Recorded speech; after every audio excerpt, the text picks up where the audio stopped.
زمین سرسبز اور خوبصورت ہے اور اللہ تعالیٰ نے تمہیں یعنی بنے نوع انسان کو اس کا نگہبان ٹھہرایا ہے اور وہ دیکھے گا کہ تم اپنے اس ذمہ داری سے کیسے مبرہ ہوتے ہو۔ آنریبل پرائم منسٹر، ہمارے ایس سی پی ایم ملک امین اسلم صاحب، ڈگنیٹریز، میڈیا، السلام علیکم۔ بے شک آج ہمارے لیے بہت بڑا دن ہے کہ ہم ورلڈ UN انوائرمنٹ ڈے کی 5 جون کو میزبانی کر رہے ہیں، اور اس کی اہمیت 2 وجہ سے ہے۔ پہلا یہ کہ پاکستان موسمیاتی تبدیلیوں کے اس لسٹ میں شامل ہے جس کو سب سے زیادہ خطرہ ہے۔ دوسرا کہ کس طریقے سے ہم پرائم منسٹر عمران خان کی لیڈرشپ میں اور ان کی جو ایک پرسنل کمٹمنٹ ہے، ویژن ہے، جو program minister of climate change نے دیے ہیں، کس طرح ہم موسمیاتی تبدیلیوں سے لڑ رہے ہیں۔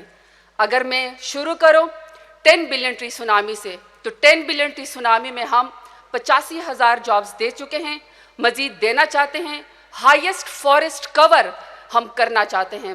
اس کے علاوہ 1 ارب درخت ہم لگا چکے ہیں اور 9 ارب درخت لگانے کی ہم تیاری کر چکے ہیں۔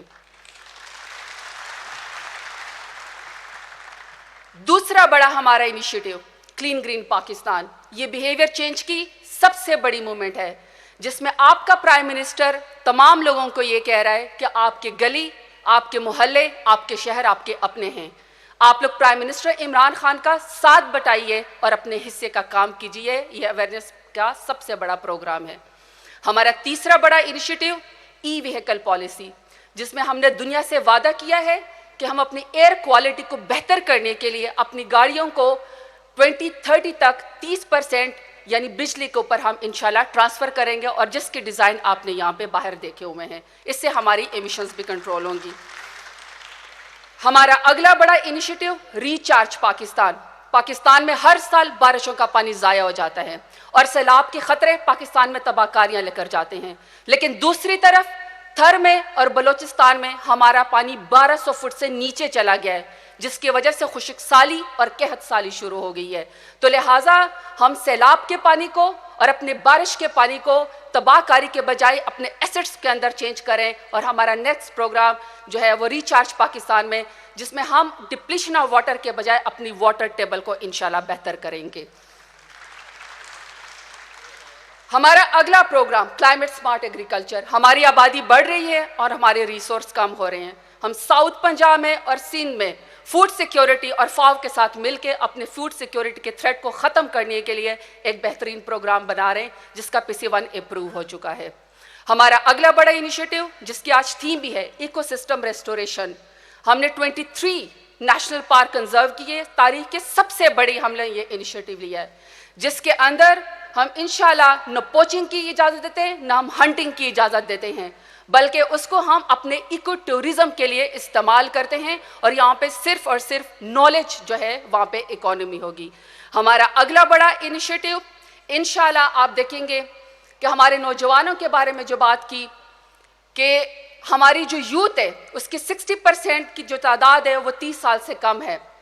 ہم چاہتے ہیں کہ جو پرائم منسٹر عمران خان آپ کے لیے موسمیاتی تبدیلیوں کے یہ پیکج لے کر آ رہے ہیں، اس میں آپ ہمارا حصہ بٹائیے، کیونکہ پرائم منسٹر عمران خان آنے والی نسلوں کے لیے سوچتے ہیں۔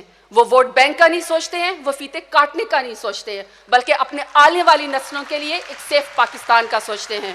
تو ہم ایسے لیجسلیٹر پارلیمنٹ میں ایک بل لے کر آ رہے ہیں T20 یعنی ٹری 20 لیجسلیشن کے ذریعے ہمارے نوجوان تیار رہے کہ وہ انشاءاللہ 20 درخت اپنے گریجویشن میں اور اپنی ماسٹر ڈگری میں وہ لگائیں گے، اور اس کے عوض انشاءاللہ ان کو گرین مارکس یا 20 ایکسٹرا مارکس ان کے سلیبس میں ان کو ملیں گے۔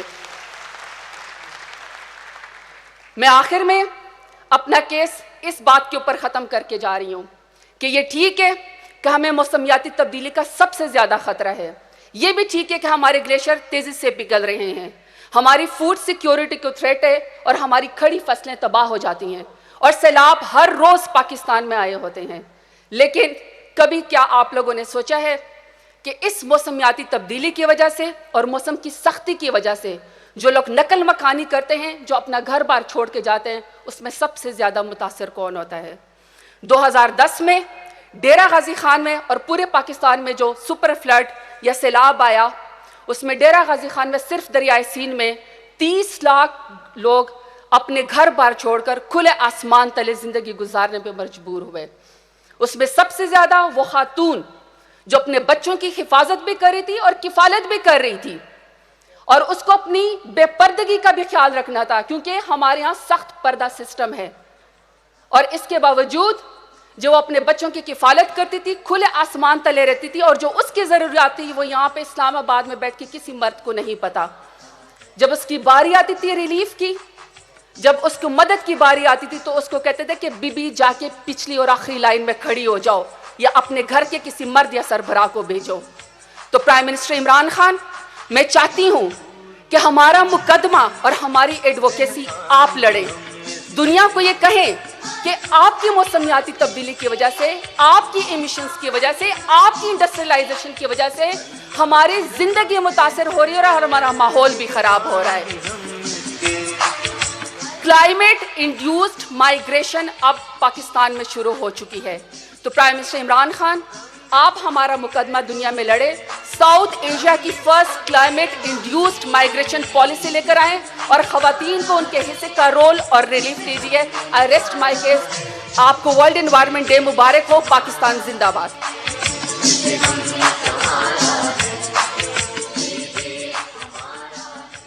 Thank you, Zartaj.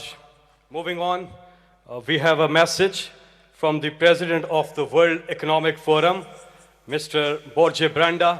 He has an experience of working in Norwegian public sector as Minister of Foreign Affairs, Minister of Trade and Industry, and Minister of Environment.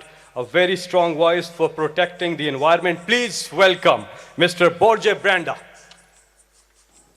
Your Excellency, Prime Minister Khan, ladies and gentlemen, it's a great honor to address this high-level event hosted by Pakistan on the occasion of World Environment Day. As the world comes together for the launch of the UN Decade for Ecosystem Restoration, we must realize that we do this not to save the planet per se, but to save ourselves. Our economy is embedded in our society, which in turn is embedded within the biosphere. To live within the planetary boundaries, we must strive towards aligning our economic and social activities with the limits of the biosphere.